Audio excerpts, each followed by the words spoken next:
Just recently, a good friend of mine, Cecilia, surprised me with a very thoughtful gift. It was a bottle of holy water.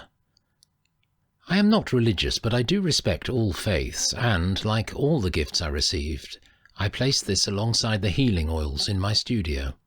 Cecilia explained that she just had to get this gift for me.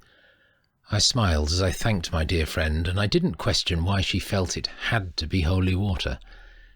I didn't give it a second thought, really. It touches me when I'm given a gift, and over the years I have learned that Spirit is so very clever in what is brought to my door. A number of days later, I received a call from a beautiful soul who claimed her body was being attacked. I gently asked her not to say another word, just to come and see me for a healing session. She was Spanish and arrived the very next day. As she lay on the healing bed in my studio, I placed my hands on her heart and forehead. I knew instinctively that there was indeed something causing a great deal of pain within her. I cannot say what, but it was very real. Moments later, she began to scream. I don't ever get upset in any way or distracted by sudden screams or jerky moments from a person receiving healing. It is not such an unusual occurrence. However, it is not something that everyone will experience. Healing creates a flow and connection of pure energy, and each experience is very personal to the individual. My work over the past few years has enabled me simply to flow with the energy in the room, and, to date, I have not had a single person who felt in any way frightened by the experience of healing. As we continued, her entire body was jerking randomly, and I noticed her eyelids flicking rapidly. Just then her eyes opened wide, and I felt their intense stare travel deep into my soul. The energy was very forceful. There were roars rising from within her throat, and the jerking became more aggressive as her body was literally being tossed up and down on my healing bed. There was a movement inside her throat and spasms throughout her entire body which even a contortionist would find difficult to do. I could feel my hands really burning up, and the body of this beautiful soul was dripping wet. I held my smile and kept reassuring her as gently as possible that all was fine. I whispered these comforting words for her to hold on to. Remember always, the dark cannot stay where there is light. At that moment I felt myself being gently pushed from behind my back. As I turned, my eyes were drawn directly towards the bottle of holy water Cecilia had given me days before. I found it impossible to focus on anything else. There are many gifts I have been guided to use over the years, and suddenly this connection meant something. I knew then that the holy water had been given, not for me, but in order to help this lady. I would use it to cleanse and clear away this negative energy. Opening the bottle, I poured the water generously over her throat and forehead. Her eyes closed tightly, and she screamed loudly, "Se quema! It's burning."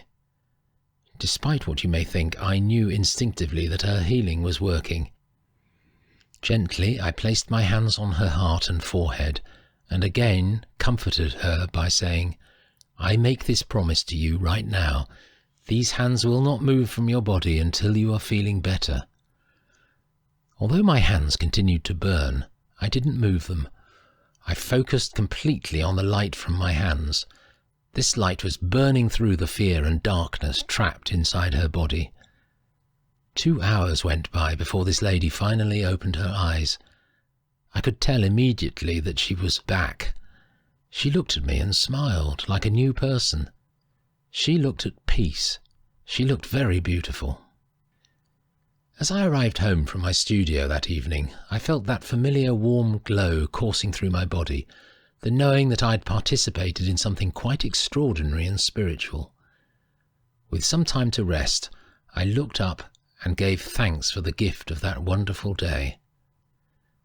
Before heading off to bed, I decided to clear my mind of the day's events a bit and to watch a little TV. I sat upright in my chair just as the opening credits of a movie rolled onto the screen. Warner Brothers presents The Exorcist. I smiled, knowing Spirit was present and probably winking at me.